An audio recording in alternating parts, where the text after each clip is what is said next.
as to how I changed from an evolutionist to a creationist. It's a very difficult story for me to tell, and I always tell it very reluctantly. So if I stammer here in the beginning a little bit, you must excuse me as I get over it. I don't like digging it all up again. But there are occasions when it is important to show people how God has led in one's life. And so I have to start the story with the very beginning. And maybe then from the background we can see why things happened as they happened. It is a strange story. Some of you might think that parts of it are incomprehensible or may even seem too strange to be true. But it did happen, and it is a fact that it happened like that, and I cannot take it away, so I will tell it as it happened, at least what I remember of it. I was born in a family where my mother was a very staunch, solid Lutheran. She was very faithful in her religion. And my father was a Roman Catholic, and he was very faithful in his religion as well.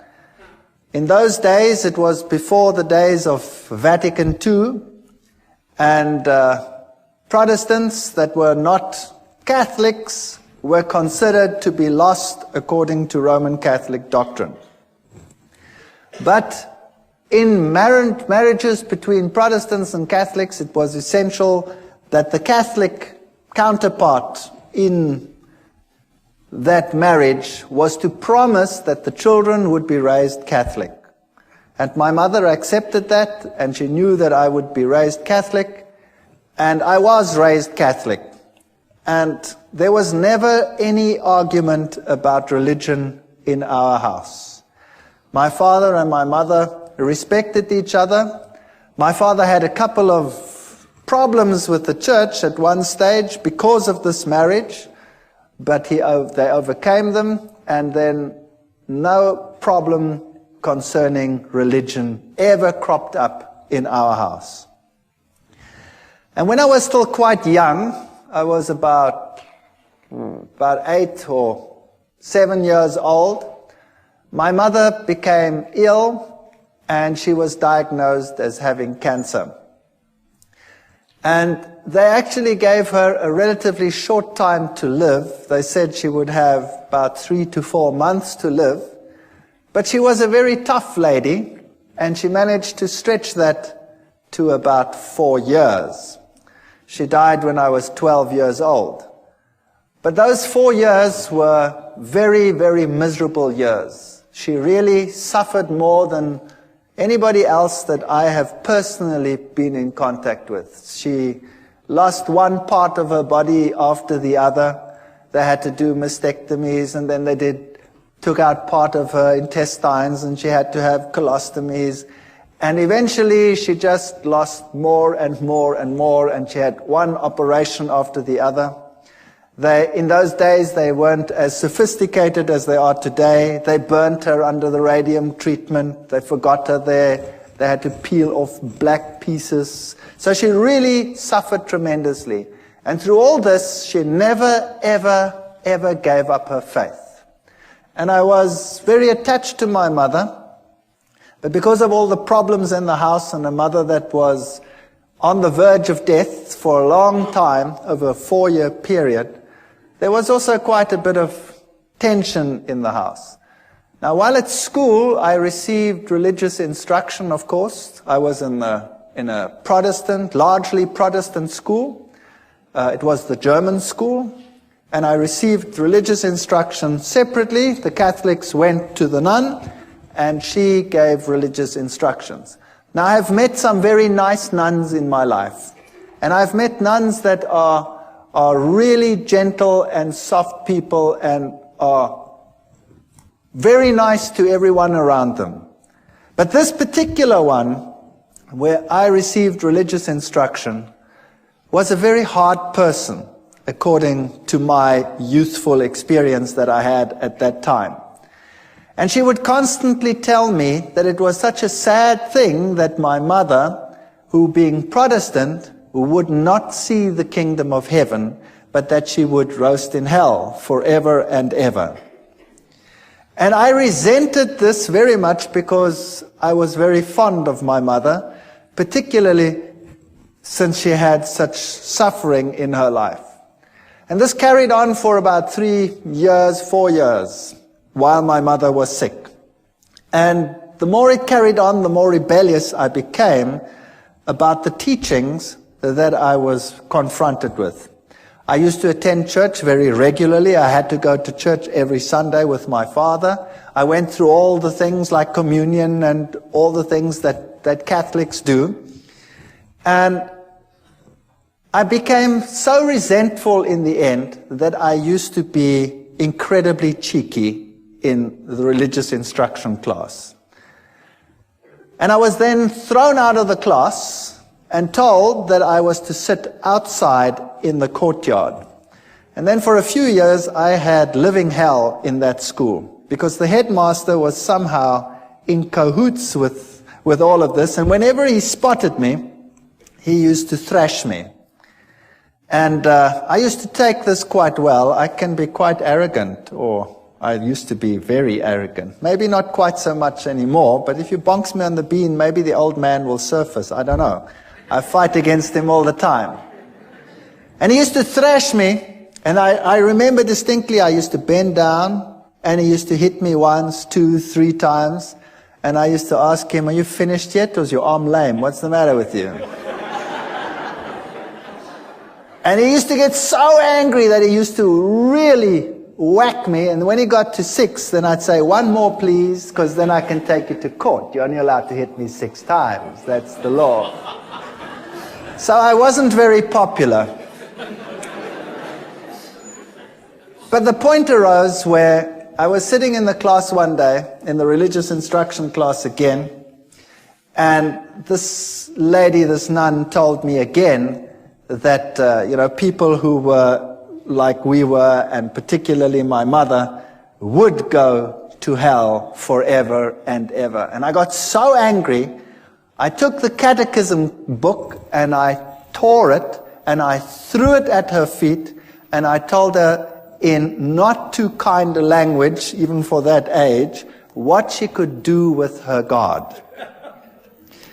And I was thrown out from that day on a permanent basis, and I had to sit outside in the courtyard, whether it rained or whether the sun shone. And my life in that school was absolute misery. I never told my parents. Nobody ever knew what was happening. There was another teacher as well who used to call me to the front. Before the class even started, "Would you please come to the front?" And I'd go and stand in the front, and he'd hit me left, right, and threw me out. So I was being thrown out of 2 sessions on a regular basis, and I became an impossible child. I used to sit up in the trees when they come and look for me, the teachers, and I'd have these pine cones, and I used to throw them. Oh boy, those were the days. In any case, my mother finally didn't make it when I was 12 years old, and she died. And then from that time onwards, my home life totally disintegrated. My father married another lady who was a typical stepmother, sort of a fairy tale stepmother. She wouldn't have me around at all, and I was probably impossible, I will admit that. So I was carted off to hostels, and I wasn't allowed to then attend school either anymore. I was supposed to leave school and go into a trade. And that's when I woke up and I decided, no ways, and I don't want to do this. So I managed to persuade some relatives, and I went to another school. And I went through my school life, and I did all right, not too hot, but not too bad either. And then I went to the military, and then finally to the university. But from the age of 12, I never trusted or believed in God at all anymore. As far as I was concerned, if he did exist, he was a dragon, and I wanted nothing to do with him. And when I came to university, there I studied science and I studied zoology, and I thought this was the greatest thing since sliced bread. And there I found out about the whole evolution theory, and I was at a university that was the bastion of evolution. Evolution was dished up for all meals. Every class had an evolutionary basis. And it's amazing because it started off as a religious university, and it has a big theology school, and yet the science faculty was incredibly secular, and in terms of its teachings, very, very evolutionary. They had some very important names in the listings of their professors, Robert Broom and people like that who had worked with the Taung skull, the human so-called ancestor, and our museums were full of these people, and I really got into the evolution theory, and I thought this was the answer to all the problems. While at the university, I had a roommate. I was in the hostel there, and my roommate was a very nice guy, but he was very new age, even for that time. That's a long time ago. So the word New Age wasn't even known at that time. And he was into Scientology. You know the science of Scientology, where they put you on the e-meter and you go through your past lives and through all the problems that you had, and you clear your karma by talking it through and talking it out, and then eventually, well, then you become God and you've got it made. In any case, he became my best friend. And I had nowhere to go on weekends. I had nowhere to go during the holidays. I always had to work, put myself through university, because my stepmother had convinced my father that he mustn't pay anything, so I put myself through.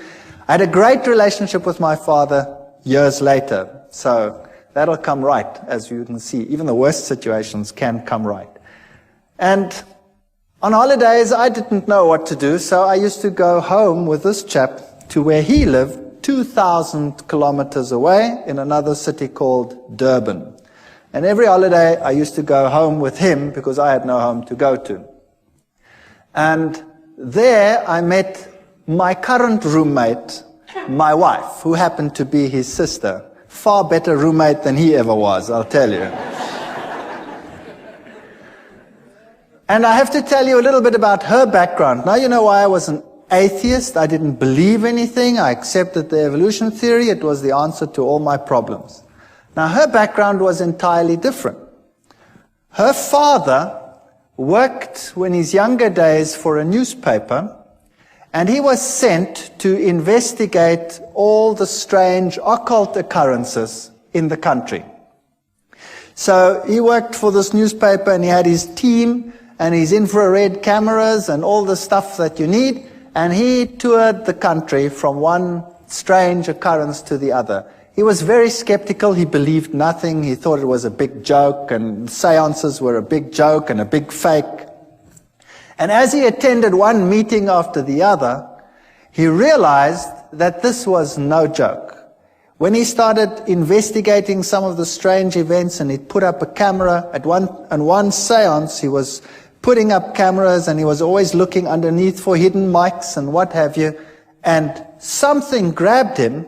There was nobody that grabbed him, but something grabbed him and beat him up to such an extent that he had an egg-sized boil on the top of his head and was lucky to get away with it with his life. Now, when that happens to you, you start thinking, well, there was some hidden microphone that did that.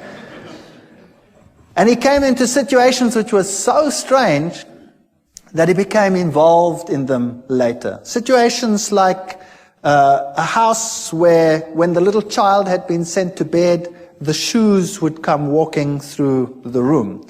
And another situation where a newborn baby used to scream hysterically, and when the parents came in, they'd always used to find the baby on top of the cupboard, newborn baby, out of the cot, on top of a cupboard, and they'd walk up and just manage to save the child as it fell down.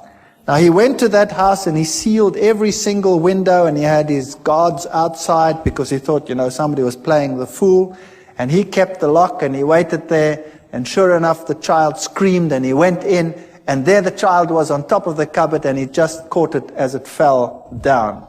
There was other occasions when in a certain house human excrement was flying around. And he sat in this house and it started howling, and the human excrement started flying against all the walls.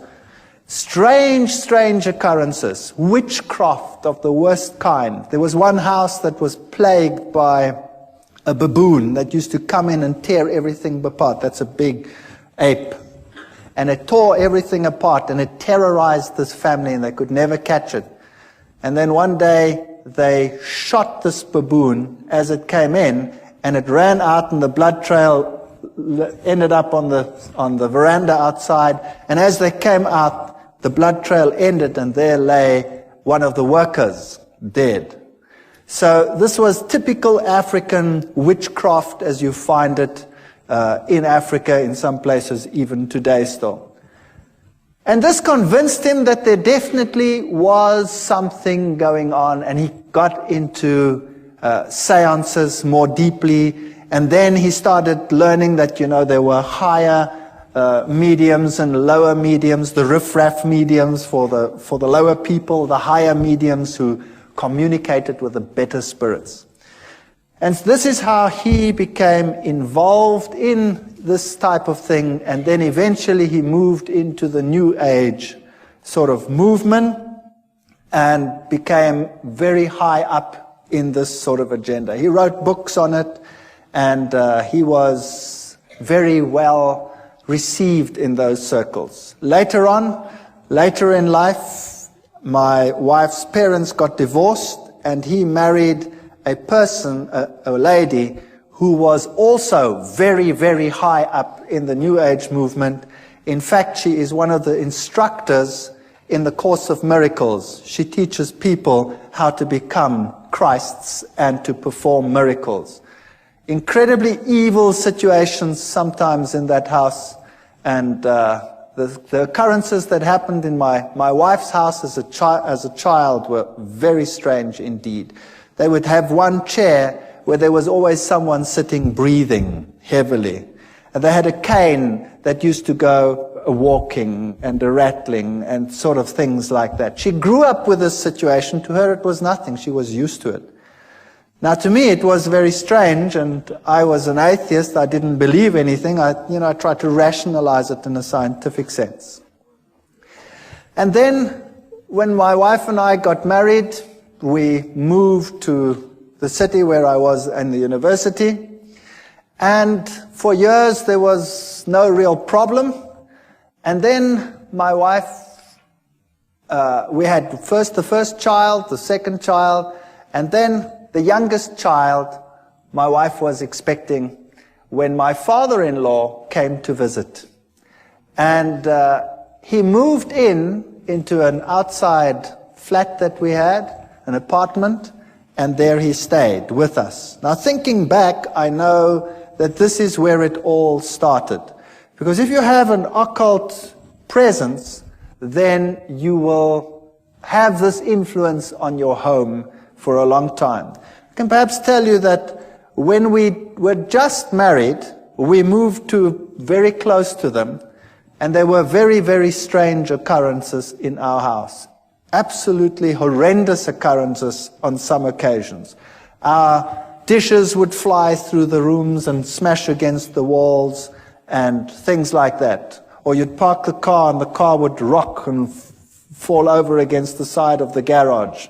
We had very strange happenings on a previous occasion. But you forget about those things, and later on you rationalize them as well, and you say they didn't exist or they were strange. When my wife was expecting this last child, when my father-in-law moved in, she became very ill indeed.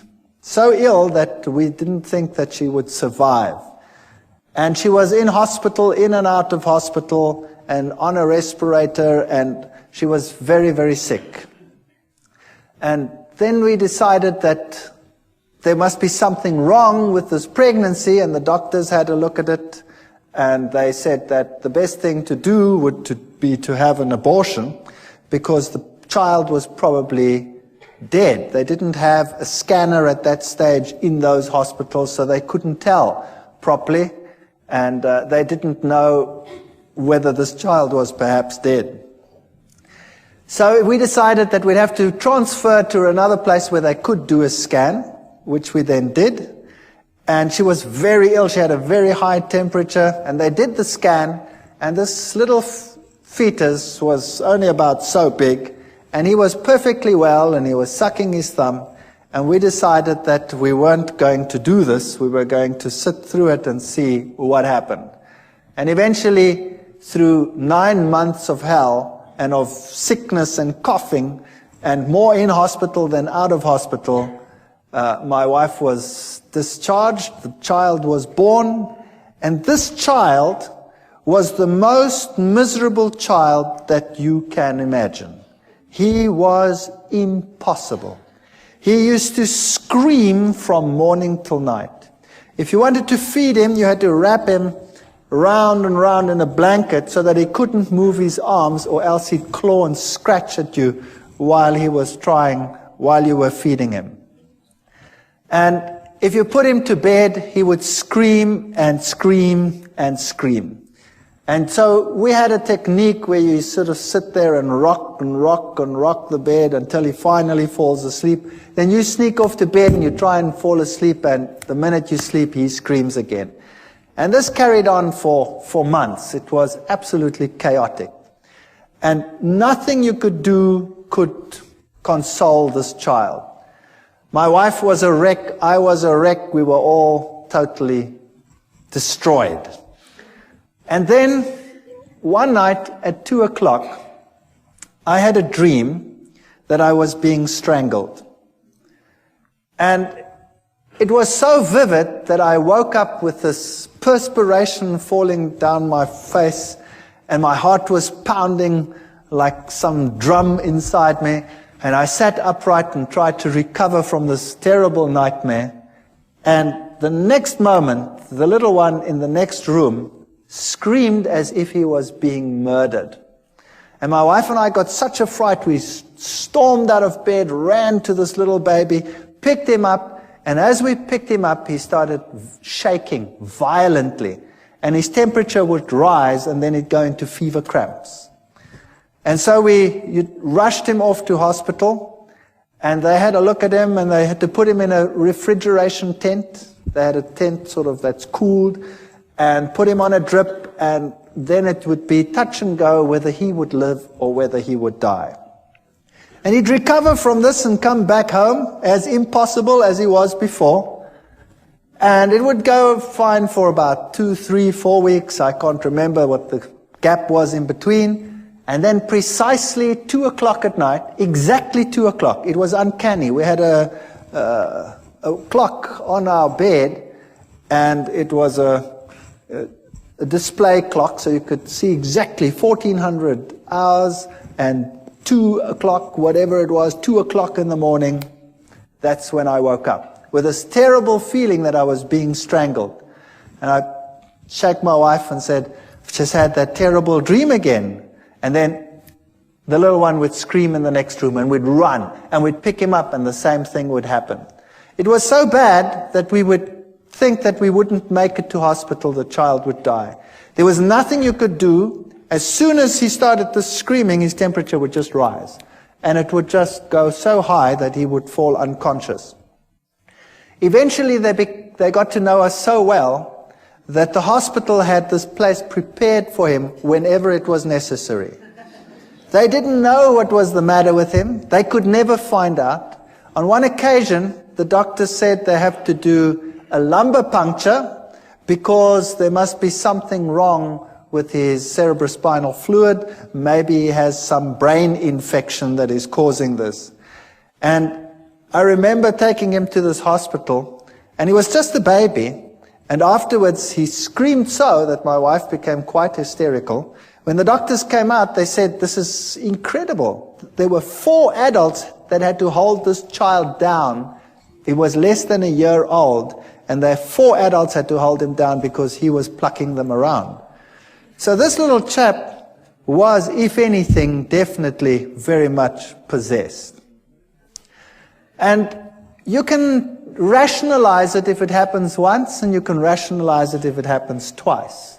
But if it keeps on happening for weeks and months on end, that at precisely 2 o'clock you have an experience in one room, and then immediately thereafter there's a scream in another room, then the law of statistics tells you that no matter how atheistic you are and no matter how scientific you try and be about this issue, the two incidences are connected.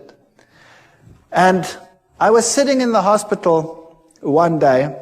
My wife and I took turns to be with the little one, and he was in a very bad state. And it had happened for the umpteenth time. And there I was in the hospital, and I was marking papers. I remember it as if it were yesterday. I was marking.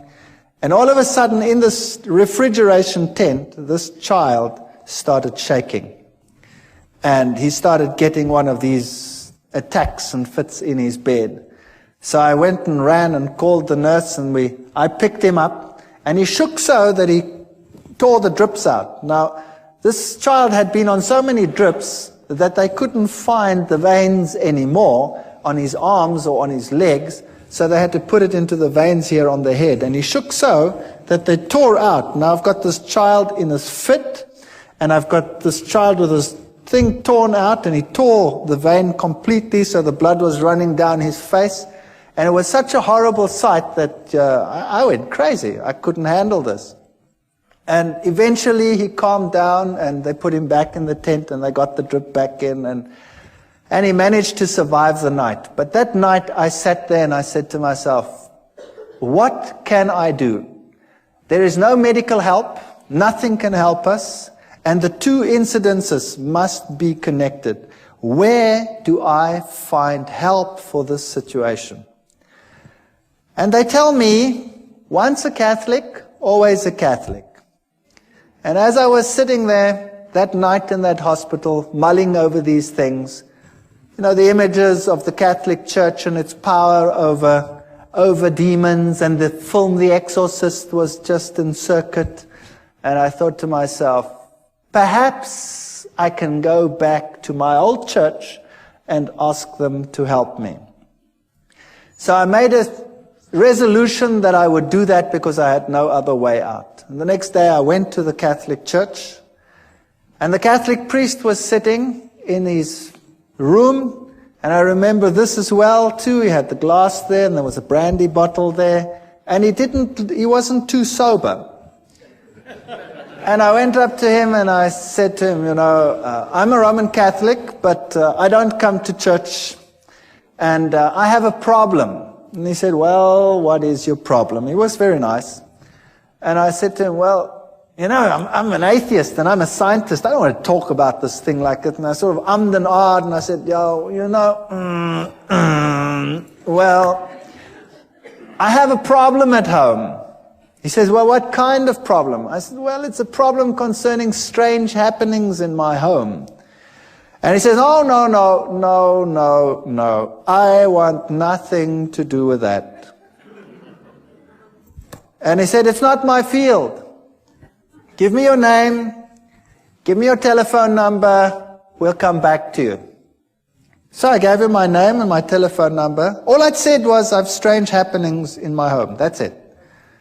And I went home and I thought, well, that was a lot of help. Thank you very much.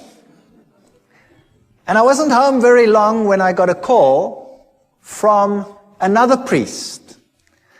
And this one sounded very sophisticated. And he told me whether I would like to meet him at a monastery nearby. So I went to the monastery, and there was this old man. And he was so impressive. He really made such a powerful impression upon me. He told me to sit down, and then he started to tell me what the problem in my home was. And my mouth fell open. If there was a fly, it would have gone straight in. He told me there was a problem in my house, that Satan was trying to kill my son. and that we were being terrorized. And I said to him, that's impossible. How do you know that? I never said anything to anyone. He says, never mind how I know. I also know, he said, that the problem in your home is so severe that it will take the highest levels of action in order to get rid of it. And we will also have to say a mass in your house. And then he said to me, it is illegal for me just to say a mass in any house. To say a mass in a private house, I need to have permission from the bishop. And I already have it. Here it is. And there was the signed permission from the bishop to say a mass in my house. He knew beforehand what was going to happen. He knew beforehand that he needed the permission. And everything was arranged before I even told them what the problem was. Now that blew me out of the water. Then I said to him, fair enough, then you can come to my house and you can do whatever you have to do. But I have a problem in that I was am an atheist. And I haven't been to the church. And now you're going to say mass and all these things in my house. And, you know, I've been a bad boy all these years. And he said, but surely you won't be an atheist anymore. And I said, what about my wife? She's not even Catholic. She's Dutch Reformed. He says, no problem. So he came and he spoke to my wife, and my wife was as impressed as I was, very impressed. And he said, take me through the house. And we went through the house, and when we got into the little one's room, all of a sudden, he started falling around.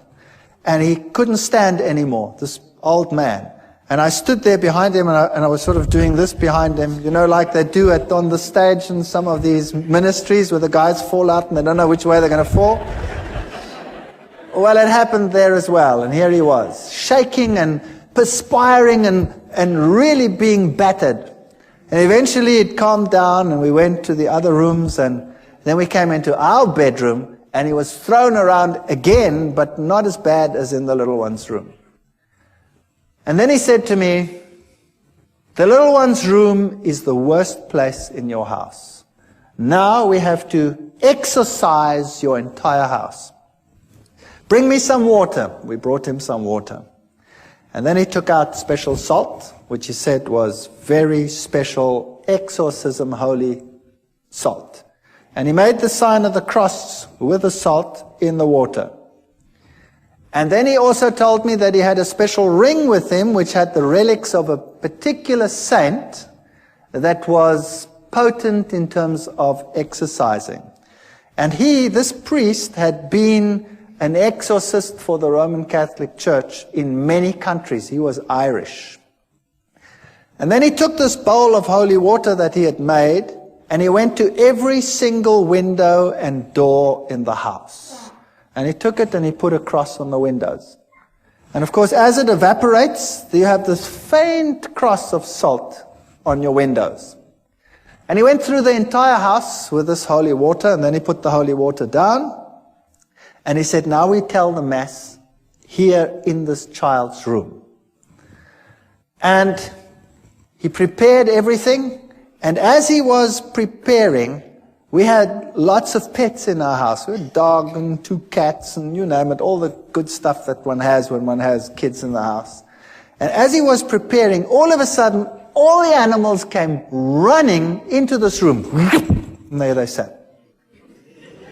And I looked at this and I said, well, this is weird. What's going on here? And he did the Mass. And then before he left, he said, what you have to do now is above every child's bed, you have to put the following.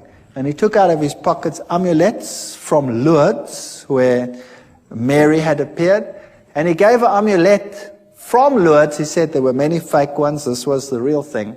And we had to put it above each child's bed. And then he did an amazing thing. He took his ordination cross off. And he gave it to me and he said, this one you put over the little one. I hate it when the devil destroys little children. And we hung it up over there, and my wife was giving pottery classes at the Technicon at that time, and she'd made a very beautiful pot, and so she decided to give it to him as a gift, because how do you pay for what he did? I mean, what do you do?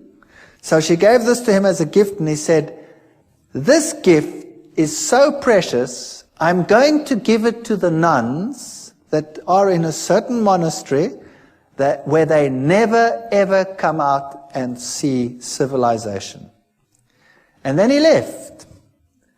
And that night, we're very expectant. We take this little child, and he's quite happy, really, not screaming as usual.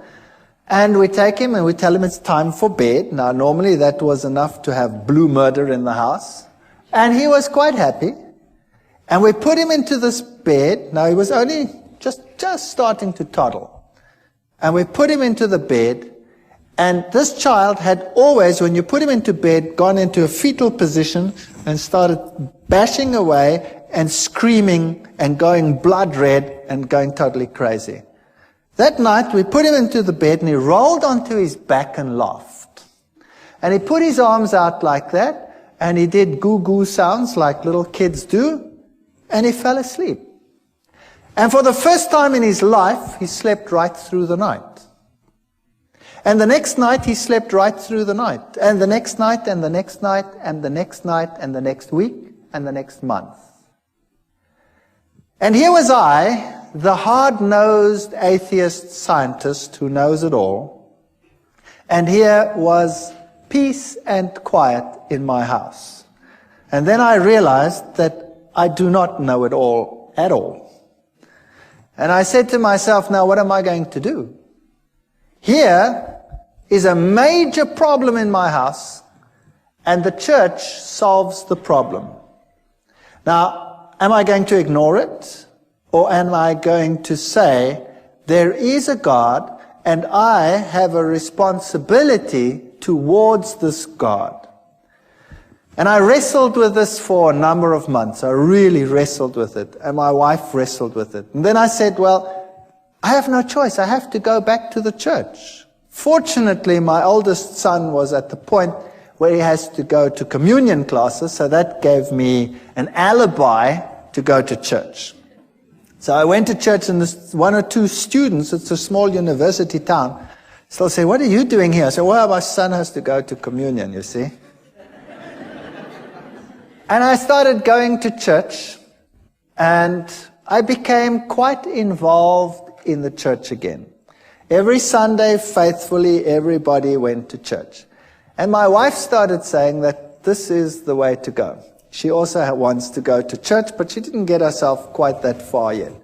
And because there was such peace and harmony in the house, we became more relaxed. And one day I was sitting there, and I thought to myself, you know, this house needs a change. And typical German, I said to my wife, you know, if we did this and that and the other, then, you know, we could do something with this house. And I climbed into the roof and looked what was a bearing wall and what was not a bearing wall, and then I just took a sledgehammer and smashed out everything that irritated me. And we decided to restructure the whole house, which we did. I managed to accumulate some money, and I wasn't in great problems. And then we redid our entire house. And during the process, I had to go and see a man for the kitchen. I wasn't really involved in the church yet. I'm sort of in the stage of, I don't really know, but. And the man who did the kitchen came and said to me, by the way, I walk with the Lord. And I still remember distinctly thinking, oh brother, another one who walks with the Lord. And I said to him, okay, that's fair enough. You walk with the Lord. I was very cheeky. You walk with the Lord, but I just want a kitchen. Is that okay? And he said, yeah, okay, that's okay. But can I give you this? And he gave me a pamphlet. And, well, he was a nice guy, and, you know, I stood with the pamphlet, and I put it in a drawer. And I said, well, I'll read it later. And then he put the kitchen in, the house was finished, and when this was all done, I started going back to the church. And this carried on for a period of 1 year. And I faithfully went to church regularly. And I always sat there on a Sunday morning and I marveled at all the things that I knew were happening in the Catholic Church. I went through the catechism again as my son went through the catechism. And I wondered at the same ritual happening every time. You know, the host going up, the change from bread to divinity, the little box with the red light where God was. And I started puzzling as to why God wanted the same things over and over again. And why he was satisfied with the same ritual over and over again. But I was convinced this was the truth. I was convinced Catholicism was God's representative on this earth because it had solved the problem in my home. But I wanted to get to know this God. And I wanted to know what it's like to have a relationship with this God. And I looked at the charismatic movement where they had the slaying in the spirit, and I thought to myself, isn't that perhaps the experience that one must have in order to know that this God really exists? Because I don't really feel him. I don't know where he is. But on the other hand, I'd always been so skeptical of this, and I'd always said to myself, these people with their religious crutch. And then one day, I was sitting in class, and I was giving a lecture to a first-year group of students. I'd spoken to the priest, by the way, about evolution, and the Catholic Church said to me, of course there's evolution, there's no problem with that. So I had no problems with that either. I could carry on with my evolution and now believe in God. It was quite a nice arrangement. And I was in a first-year class, and I was giving a lecture with a very heavy evolutionary base. And a young girl got up in a first-year class. Now that takes courage. 300 first-year students, and a young girl gets up in my class. And she says, excuse me. And I say, yes, what's your problem? And she says, what you are saying is against my beliefs. What you are saying is a lie. I believe that God created the heavens and the earth. He is the creator of the universe. Well, I nearly exploded. I destroyed her. I ridiculed her. I finished her off. She sat down and she cried in my class. And I thought, well, job well done. And then the class was over, and all the students were very impressed at all the eloquence I put onto the board and proved to them what a ridiculous idea this was that this young girl had postulated. And I went back and sat in my office, and then there was a question earlier about conscience. Do you remember it? Well, this little voice here wouldn't let me go and kept on telling me what a mean son of a gun I was. And how could I, in front of everyone, attack and humiliate this young girl to such an extent? And I felt really bad about myself. My conscience wouldn't let me go. And I didn't know how to handle this. So typical Catholic way, I thought, well, on the way home for lunch, I wouldn't stay far from the university, so I always went home for lunch. I'll go by the Catholic Church and sit there for a while, and hopefully the feeling will go away. So I drove past and I went into the church and I sat inside, and it was locked. The door was open. You could come to a few pews, but around the altar it was locked because thieves had been stealing.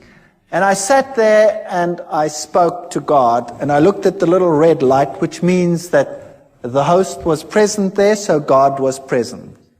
And it struck me that he was locked up in that little box.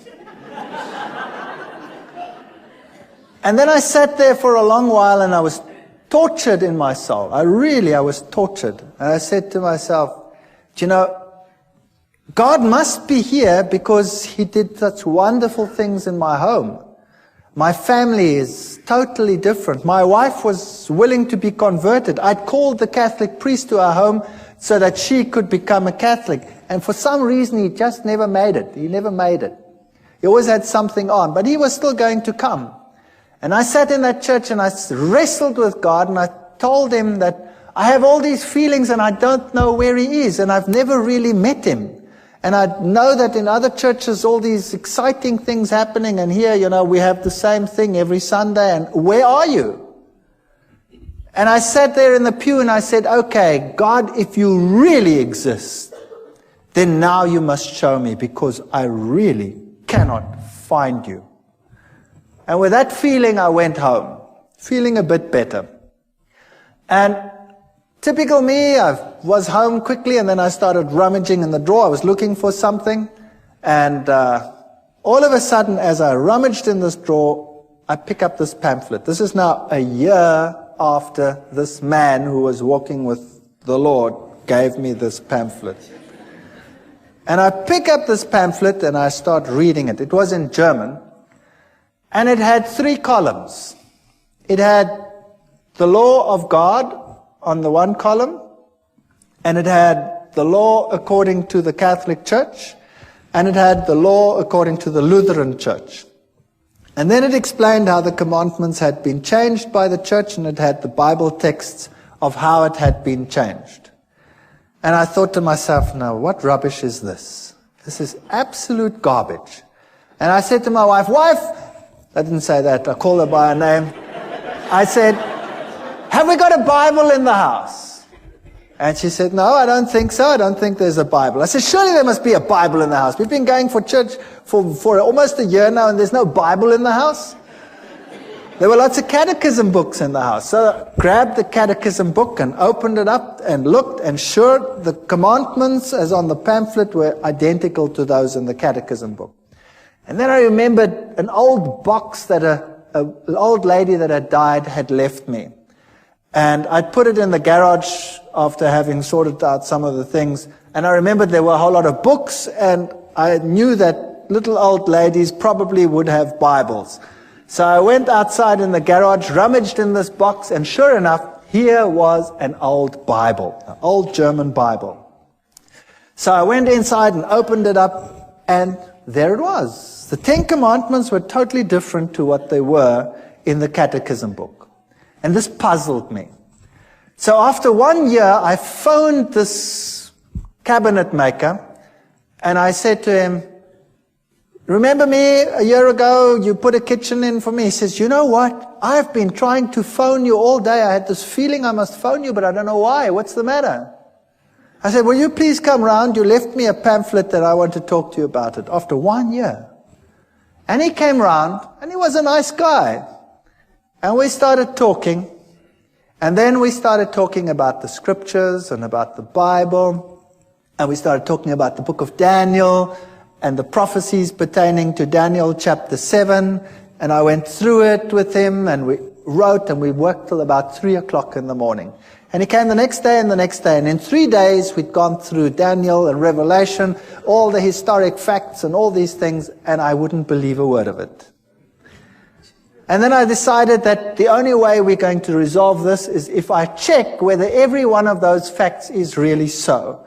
Whether those kingdoms and those kings and all these things are really so. So I went back to the university, to the history department, the theology department.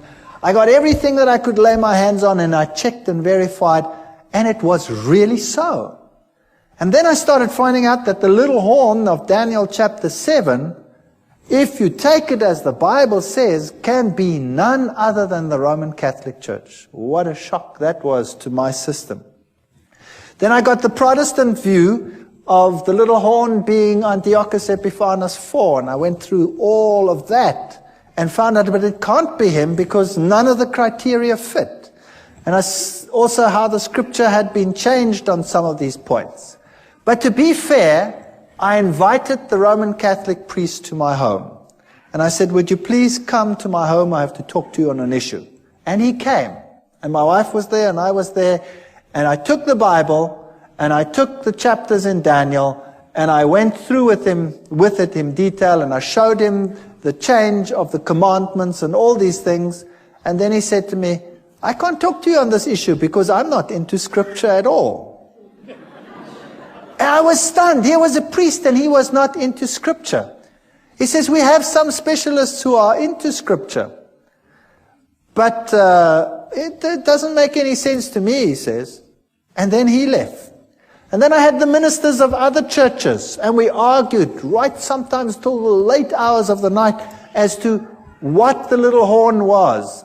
And every time they come back to Antiochus Epiphanes, I'd show them, but it can't be because he comes after Rome, etc. It can't be in Greek times. And eventually they would all leave as well and say it can't be any other way. So I was confronted with this tremendous dilemma. And then the worst thing of all was we started talking about the Sabbath, this other man and I. And we went through the whole Sabbath thing. And then I said to him, but this is ridiculous.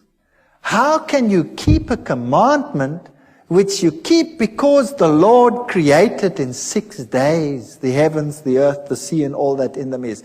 That's ludicrous. Everything came into existence through evolution.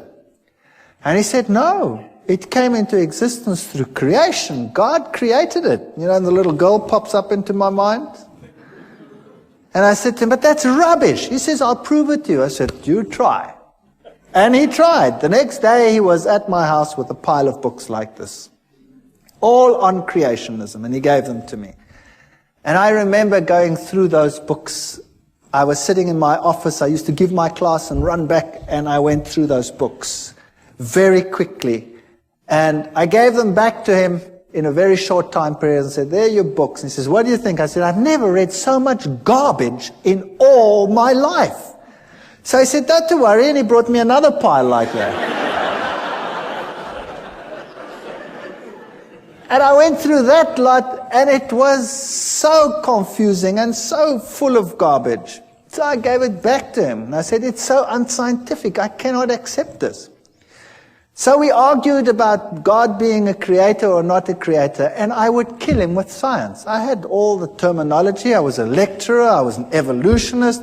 I knew what to tell these people. I've been trained to wipe out people who oppose, you know, the scientist on any of these fields. And he got so frustrated with me. And then one day he was so frustrated, he says, you know what? I said, what? He says, I haven't got a problem with evolution creation. You have a problem. You solve it.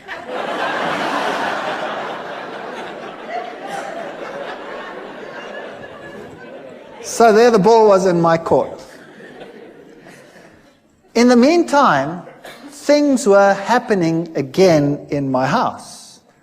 The little one would again become miserable every time it was time for bedtime. He again became grouchy and screaming and what have you. And we also noticed that whenever we had a moment of peace, my wife and I, we studied the scriptures like, I cannot tell you how we studied it. I finished a Bible. In 2 months I had to throw it away. It was finished. It fell apart. And my wife was studying. And she had tremendous problems with this Sabbath idea. It made no sense. It was so stupid. And nobody at work knew what was happening with me. And one day I came to work, and the secretary in the department came up to me and said, I've got something for you to read. And she handed me a pile about so thick of documents. And when I looked at them in a spare moment, I saw that it was a long piece of writing against the Sabbath. And it was written against Seventh-day Adventists. And this stunned me because nobody at work knew what was happening with me. I mean, a scientist would never admit, you know, that he's now talking about and thinking about religion. That was ridiculous. My colleagues were all atheists. And I took this and I thought to myself, no, what am I going to do with this? I haven't got time with this. I'm wrestling with evolution. So I gave it to my wife. And I said, here's fodder. You go through this. Maybe there's a way out of all this. And she meticulously went through every statement. It was really a thick, thick thing written against it. And while I was wrestling with evolution, she was wrestling with that. And then one day she said to me, you know, I've been through every single statement they have. And every single one, I've put it next to the Bible. And every time, this is the word of man and the Bible has something else to say. So this document here has now convinced me that the Sabbath must be right. That was something. So a document written against the Sabbath proved to her that the Sabbath was actually very important and right. But I still had a problem. a major problem. I couldn't accept it because I'm not going to keep a day for creation that took 6 billion years, let alone 6 days. And the ball was in my court, and at that stage, everything started going wrong again in my house. And when we picked up the Bible, the little one would go hysterical. Whenever we had a spare moment, he would go hysterical. And eventually, he took a bottle of wine, we'd been drinking wine, and he smashed it. I wasn't in the room at the time, but I just heard the glass breaking. And then we came out and he was walking all over the glass. And his feet were cut to shreds. His big toe was almost severed. So back to hospital, they sewed the toe back on, and it was a nightmare from then onwards in our house. And I was wrestling with the Sabbath issue. And I stood in the library one day. We had the biggest evolution-based library in the Southern Hemisphere at that university. And I said to myself, there must be a solution. And I said in my mind, God, if there is something wrong with this theory of evolution, then I haven't found it yet, and you must show me. Because nobody else can show me. And I went into this library, took out a book. And as I walked out the door, a colleague stopped me and he said, hold it. There's another book you must take, which is the same book as that one, but the new edition, it's on the back shelf. Very strange. So I went to the back and I took that edition as well. I took them both and I went to my office. And then I started reading. But I started reading them both at the same time. And then as I looked at the one, the old edition would say that there is a major problem with the cetaceans, with the whales, because they appear suddenly in the fossil record fully formed. And there is no evidence that the one gave rise to the other. The new edition would couch it all in scientific terminology, would say cetaceans have an ancient origin and evolved from such and such to such and such and such and such and such and such. And I went through them, one model after the other, and the old one would admit to the problem, the new one would never admit to the problem. And that's when I started thinking, wait, there's something wrong here. There's something fishy here. And whenever I went into the library, it was if some miracle would happen. I would take out something, and the very next thing I would take would be exactly the opposite on the same issue. And very quickly, I had a big pile. And then I was giving classes at that time in genetics, and I started thinking about this. And then I started working out this genetic thing, and much as like we did over here. And I started thinking about what are the problems. Let me now objectively, just for once, sit down and think, what are the problems? And I came up with such a pile of problems that it stunned me.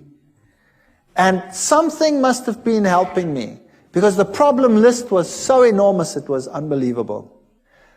And then one night I was sitting at home, and child was impossible. He went to bed, and we went to bed. 2 o'clock at night, I had a dream. I was being strangled.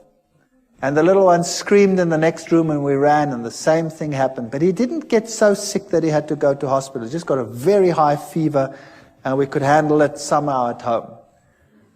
And then I contacted this other person, and I said to him, there's something very strange here. I know that from the scriptures, the system, the Roman Catholic system, cannot be God's system.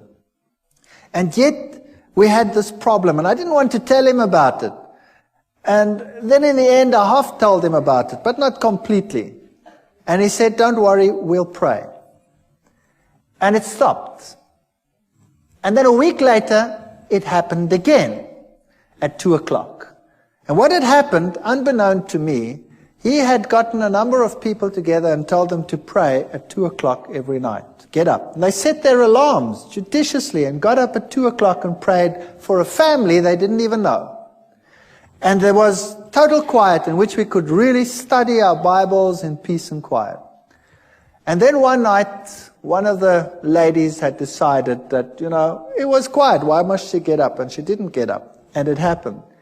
Now, thinking back on it, God doesn't need the prayer of that one little individual. But there were lessons in it that would later be important to me. That God wants unity amongst His people. and everybody must stand together on an issue. So it was a lesson for them as well as a lesson for us. And then it came to the point where I knew that I cannot sit on the fence forever. Either this is the truth, and I'd studied it and I'd verified it. I'd had lecturers talk with me on the Greek meaning of this and the Hebrew meaning of that. I verified the historic facts. I'd looked at the prophecies. There was no other way in which it made any logical sense whatsoever. I'd studied what the other churches had said. It didn't make sense. And I knew a decision would have to be made. There was no way out. And I decided I was going to do it. I was going to make the decision. No matter how ostracized and how weird this church was to me, the first time my wife saw Adventists, she burst into tears. They ate so strange. They were so different to what we were like. I remember the man said to me, "Don't you want to come to one of our services?" And I said, "That's Sunday. That's my day off. I walk around in jeans and a t-shirt and slops. And I'm not going to any church whatsoever if I can't go exactly like I am. Because if I went to the Catholic church, I went in jeans and t-shirt and slops." He said, "That's fine. Come." So I went to the Catholic church, to the Adventist church, and I sat there in the back. And I looked at all these people with their suits and their ties, and I thought, yuck. And they all looked at me, but they were all pleasant about it. And strange things like that. And I didn't like the setup. I didn't like what they looked like. They looked so different to everyone else, you know. My friends were rough, and they would make coarse jokes and all kinds of things. And these were so different. My wife burst into tears when she saw this. She said, "I don't want that lifestyle. I want my old lifestyle. We used to sit around the swimming pool and drink beer and have friends over and, have parties and stuff like that." And they were so different. It's so night and day difference that you think you could never be happy over there. She cried and cried and cried, but knew somehow she'd have to go back in any case. And then one day I decided that I couldn't take it anymore at work with all this evolution teaching. And another strange thing happened. I was asked by the then head of the department to lead an evolution discussion group with the postgraduate students about 2 weeks later. Everybody gets a turn, but mine wasn't for months. Something happened and mine was moved forward. Now I sat with a major problem. Do I go into that with my mouth full of teeth, pretending to be what I am not? Or do I stand up and for what I now believed? And I was really so chicken, it's unbelievable. I was so scared of this event. To lose face amongst your colleagues when you've been such a bee's knees all these years is really a painful experience. And I decided after much wrestling and soul searching that I would do it. My new friends, who had become less weird in my eyes over time, would pray for me while I did this. And I went into that lecture hall, and the whole staff was sitting there. This was a postgrad affair, so the whole staff is there and all the postgraduate students. And I start the ball rolling with the lecture normally, and then you start this evolutionary discussion group. And I started the lecture, and then I switched to the genes, and I highlighted every single problem. And I went through the whole gene system as far as I'd sorted it out at that stage. And I said at the end, therefore, evolution is not possible. Well, first you could hear a pin drop, and then all hell broke loose. One of my colleagues went blood red and started screaming at me like you cannot believe, and the foam literally started coming out of his mouth with rage. It was just unbelievable.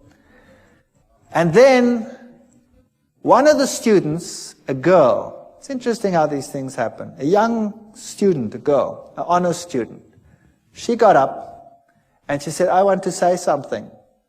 And she looked at all the lecturers And she said, when I came to this university, I believed in God. I had a good life. I had a good relationship with God. And now I believe nothing anymore. I've lost my faith. My life is falling apart. And you have robbed me of my faith. And now Dr. Veith is giving this lecture and showed me now that you had been misleading me. Can you imagine what happened in that department? That was the end. My life was not worth 1 cent in terms of my scientific credibility. I was finished. When I walked down the passage, my colleagues would turn around and walk the other way. And I decided there and then that it was impossible for me. Then we had a meeting, a special meeting where they decided that the basis of all teaching must be evolution. And of course, I couldn't go along with that. So I decided I would resign. So I resigned. And the head of the department said, you know, you can't just do this. I mean, I had a lot of students and I was quite popular amongst the students. And I had most of the postgraduate students were under my supervision. And then the rector of the university called me in. And the rector said I must come to him. And I thought to myself, wow, now I must go to the rector. What do? I've got nothing decent to wear. I've never possessed a suit in my life. I bought a suit to go and see the rector. Can you believe that? And when I put on this stupid suit to go and visit the rector, something struck me between the eyes like a hammer blow. It's just a personal thing for me. I thought to myself, now look what you're doing, you idiot. You go and put on a suit to go and speak to a man, but when you go to visit God, you go in jeans and a t-shirt. Purely a personal thing. I don't mind anybody coming to church in jeans and t-shirts. That's fine. It's just for me personal. And that bugged me. And then I went to the rector's office and I sat there opposite the rector and we started talking. And he talked with me for 1 hour. And it was very difficult for the university to get rid of me because I had all these students. And we started talking, and then eventually he said, you know, what if you decided that you do not rock the boat anymore? Then, you know, we could give you something better. Well, that would be a professorship. I was a pretty young guy. I would just about be the youngest professor in the university. And I looked at him and I said to him, the price is too high. And I will leave in any case. And then he says, that's very interesting. By the way, who do you think has the truth? And there I sat, my mouth full of teeth. Do I admit that I believe that some little sect that everybody detests has the truth? And do I say this to a man who has this high position in this university and in the government at large? And I said to him, well, you know, religion, Christ, churches, whatever. I can't even remember what I said. And he said to me, no, that's not what I want to know. I want to know from you, who do you say has the truth? We went through the same ritual again.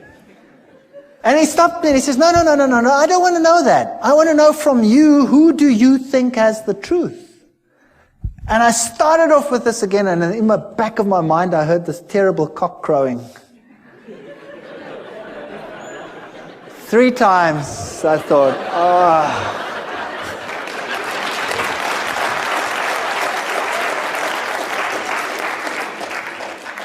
And I said to him, well, I think it's the Seventh-day Adventist church that is preaching the truth. And I thought, now that's it, I'm a dead man. And he said nothing, not a word. He just said, oh, well, thank you very much. Congratulations on your choice, and I hope things go well with you. And that's it. And I've resigned from the university. And I put my house on the market, and the very first guy that walked into my house said, "Wow, what a house," and he bought it. The very first guy. And there I had this money, and I knew now my scientific credibility in the world was over. University was a career that I'd given up for my faith, and God would take care of me from now on, and things are going to be just honky-dory. I'm going to now take this money, and we're going to do something great with it. We're going to start a little farm somewhere, and we're going to get people to come, and we're going to witness, and we're going to do great things with all this money. And I got some guys together, and we started this thing. And then we planted wheat, and the wheat grew like crazy. And it stood so high that the farmers in the entire district came and said, "You guys, you were at university, you know something special." And I said, "Well, nah, we're doing exactly the same thing you're doing," but I think to myself, it's because we're walking with God now. That's why our grain is so much higher than yours. If you would do the same thing, then your grain would also be better. You see, once a Christian, boy, everything will go just great. And I was quite happy to be out of the university, and we moved out to this place, and we started this whole thing going.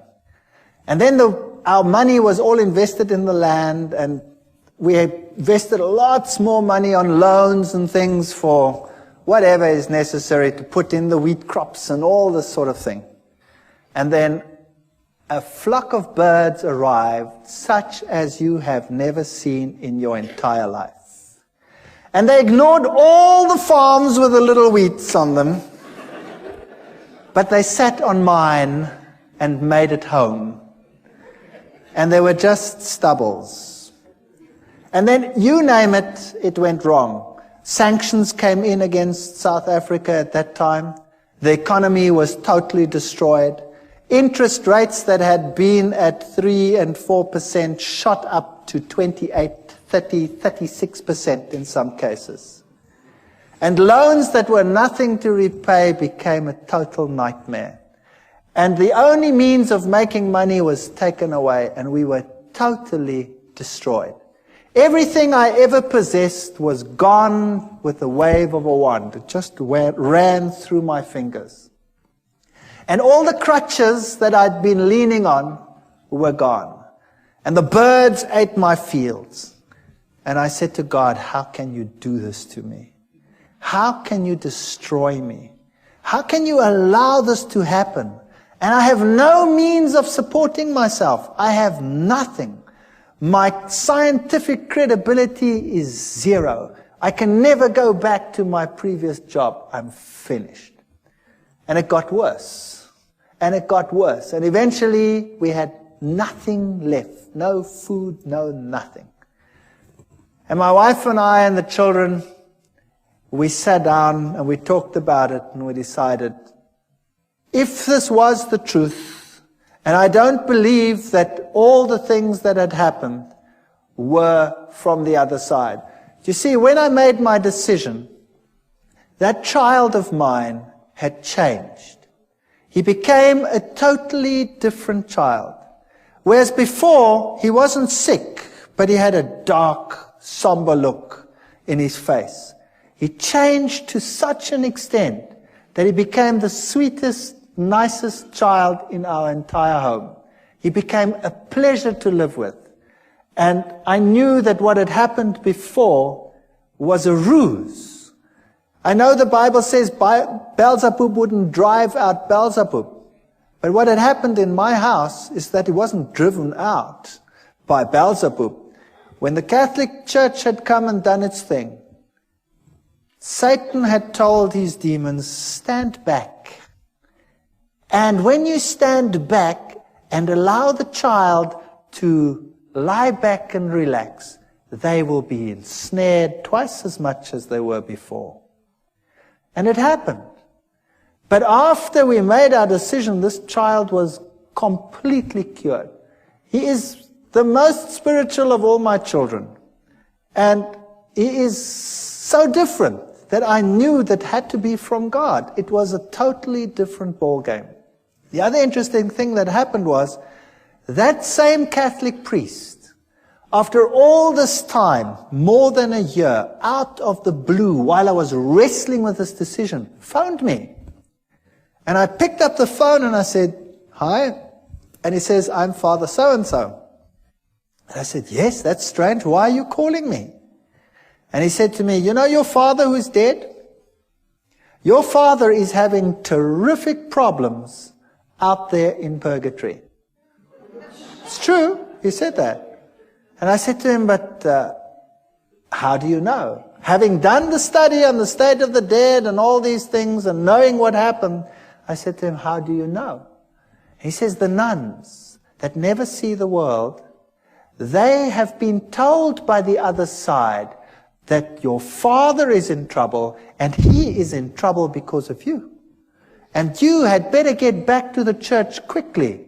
And you had better start praying and having masses said so that this problem will go away." And I said, "Thank you very much for the information," and put the phone down and remember thinking, "You're too late, devil. You are too late." That man was a nice man, and he is deceived, I know. And the Lord will hopefully lead him to a better life and a better understanding one day. But here I was on this farm with no money, no means, no nothing, destroyed career, no chance of getting back, ostracized, laughing stock of the academic world, and no money. And we knelt down and we claimed every promise in the Bible and said, "Lord, you have promised you will take care of all our needs. You have promised that the children of a righteous man will never be seen begging in the street. There is no way out of the dilemma that we have. There is no money, there's no food, there's nothing. But we believe your promises." And we wrote a letter and we put it down in writing, all the promises, and said, "You cannot lie. Therefore, these promises must be for us. And if our life out here is destroyed and our farm is destroyed, then so be it. There must be something else that you have in mind." And then we went to bed. And the next morning at 8 o'clock, the phone rang, and a professor from another university phoned me and said one of his colleagues has got a major problem and has to go away and has to take extended leave for a year.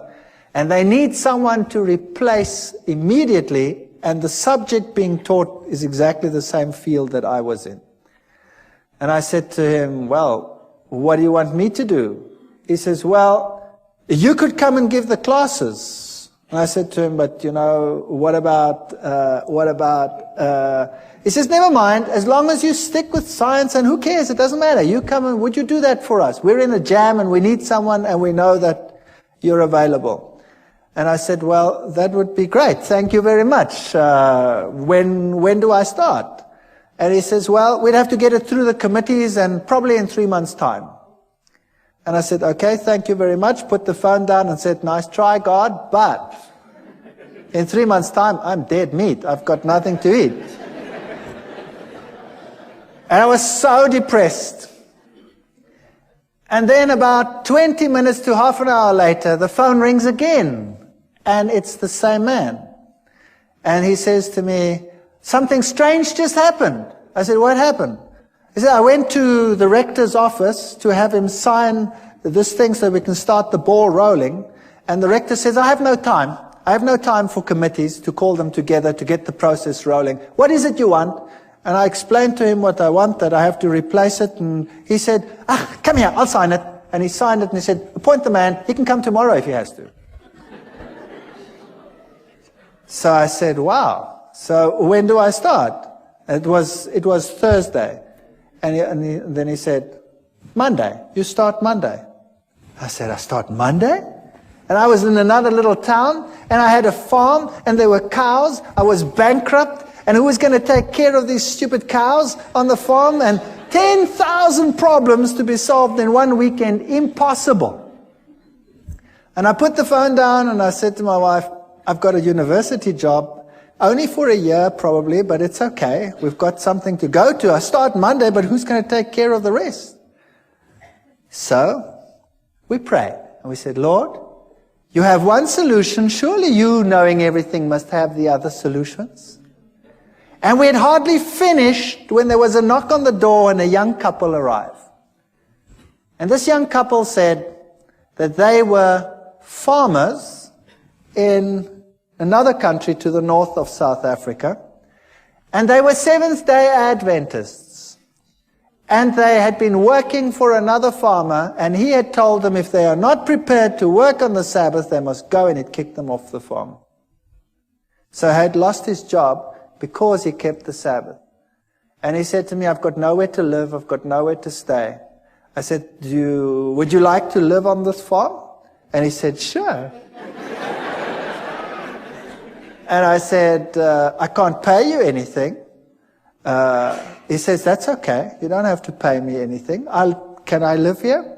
I said, sure, you can live here. And whatever you sell from the milk, you can keep that for yourself. And I thought I would pay the interest of all the loans that I have with my salary. And it was solved within 24 hours. There was a man on the farm who wanted to live there for nothing and take care of the farm and live off the proceeds. And I had a job at the university. And I went to this university and I started teaching. And for the first few weeks, of course, I had no salary, no money. Also, another miracle within that same period, I got a house in the middle of a month, and I didn't have to pay till the end of the month. My kids went to school, and they got clothing, school clothes. They wear uniforms in my country. All the clothes, all the sizes, we'll put it on the bill at the end of the month. But I had not 1 cent to even buy a little bit of food to carry on. And then I got into the car, and I don't tell people that I'm in financial trouble. I got into the car and I was driving around, and we'd been driving, the last bit of gas was just about going. And my daughter says, what's this here? And she picks up 150 rand. That then was the equivalent of about $150 in the back. She says, it's lying on the floor. And the next week there were another 150. I don't know how it got into the car, but it kept us going until my first salary check arrived. Now I can tell you, this is the real truth. There were times when we had very hard times, when we had virtually no money. All my money went into interest payments. And there were times when we really ran out and had no food whatsoever. And I remember one day sitting around a table with no food, praying to the Lord and thanking Him for what we were about to receive. And this is the truth. When there was a ring on the door and we went outside and there was no one, but there was a basket full of food on the floor. And this is a fact. I want to tell you something, that if you know the living God, your road might not be a rose garden. You might not have the best of everything you need, but your water and your bread will be sure, and He will take care of you. While I was at that university, I was only teaching for 3 months when riots broke out within the university. There was such chaos in my country. There were riots everywhere. The rector ordered postponement of the exams, and then it didn't fit the timetable. Somehow it didn't fit. And one day I had to write earlier, and all my exams were on that day. And this head of department called me in then, and I said to him, what must I do now? I've finished here. I've done everything that I must do. And for 6 weeks there's nothing going on, just riots on this campus, no exams. I've got no exams coming. What must I do? He says, go away, go to the moon for all I care, and come back in 6 weeks. And in the meantime, somebody had arranged for me to go away for 6 weeks to the United States and to other places to look at all the petrified forests and things in the world. And I'd said to him, forget it, it's impossible. I've just started a job. I can't go and tell the man I want to go away for 6 weeks. And there were the 6 weeks. And I could go on the study tour. You saw many of the slides here. I could tell you one story after the other. I could keep you busy all night. I want to tell you that the Lord intervened with such power in our lives. And as we went through life again, back at the university, they started respecting me for the science that I was doing. And eventually I was given a permanent position. And eventually I started right at the bottom again. I was senior lecturer, here I was just a lecturer. And eventually I became a lecturer, and then a professor and head of department, in spite of what I believe, in spite of what I say. So if you think that God cannot take care of you, I want to tell you, He can do anything. I am in a secular university. I'm a professor and head of a zoology department in a secular university. I teach and preach creationism, which is impossible in terms of human imagination. And in spite of it, I have that position. Never be afraid to stand up for the Lord and for His truth. If you are genuine, God will take care of all your needs. I don't know whether it will be forever. Sooner or later, someone will close the tap. But it doesn't matter. The Lord will have something else. And He is offering the same to every single one of you. Take a step for what is right. Do what is right. And the Lord will fulfill every one of His promises. Thank you.